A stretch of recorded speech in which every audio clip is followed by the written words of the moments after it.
Why short stories? Everyone loves a good story. What's the latest? Someone asks us. Did you hear what happened to... From gossip to meaningful conversation, the answer comes in the form of narrative, storytelling, the construction of feelings and relationships, the events and details that make meaning of our lives. The short story form, more precise and compressed than a novel, yet similarly rich in character, voice, and situation, captures the distilled essence of our narrative impulse. Throughout the 19th and early 20th centuries, Americans could find stories in newspapers and all manner of magazines, from dime westerns to the Saturday Evening Post to the New Yorker. With the emergence of modernism after World War I, stories gained wider attention from critics as an essential part of literary study. Writers as varied as Sherwood Anderson, Katherine Ann Porter, and Richard Wright used the short story form as a particular means for interpreting experience and establishing their voices. Today, short stories continue to redefine and reshape the boundaries of literary fiction.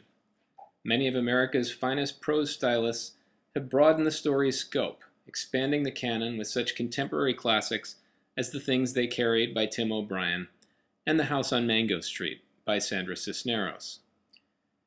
In recent years, literary journals such as McSweeney's and Zoetrope have brought more attention to the field. Short story collections by writers such as Z.Z. Packer and Jhumpa Lahiri have won wide praise and large audiences, and the number of creative writing classes and programs in American universities has grown dramatically in the past 30 years. Colleges, bookstores, and coffee houses increasingly sponsor author readings, giving the public an opportunity to meet writers and hear how a story is also an individual's voice speaking to a community. Whether on the page or heard out loud, stories remain a dynamic and powerful way to develop, through compression and immediacy, a sense of narrative time, character, meaning, and event.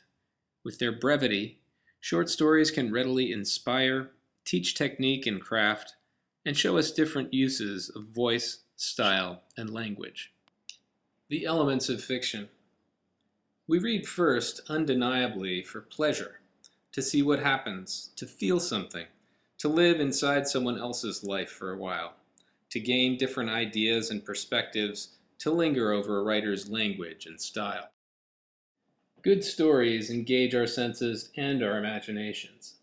At some level, the essence of a story, its emotional effect and resonance, may remain mysterious and wonderful.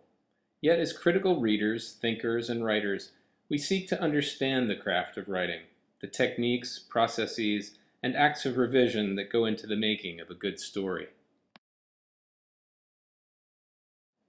Beyond the first enjoyment of reading, what we are really looking to understand is what a story means. How does a story render a particular experience or voice in an engaging, emotionally significant way? How do characters come to life through vivid language and dialogue? To find answers, we close read, going beyond the literal and the face value, and ask questions about how and why a story is plotted, how characters are developed, and how a story reaches its conclusion. The act of reading becomes an act of interpreting. Instead of regarding characters as good or bad, right or wrong, we consider them in terms of the story's elements, such as language, character, setting, motivation, and conflict.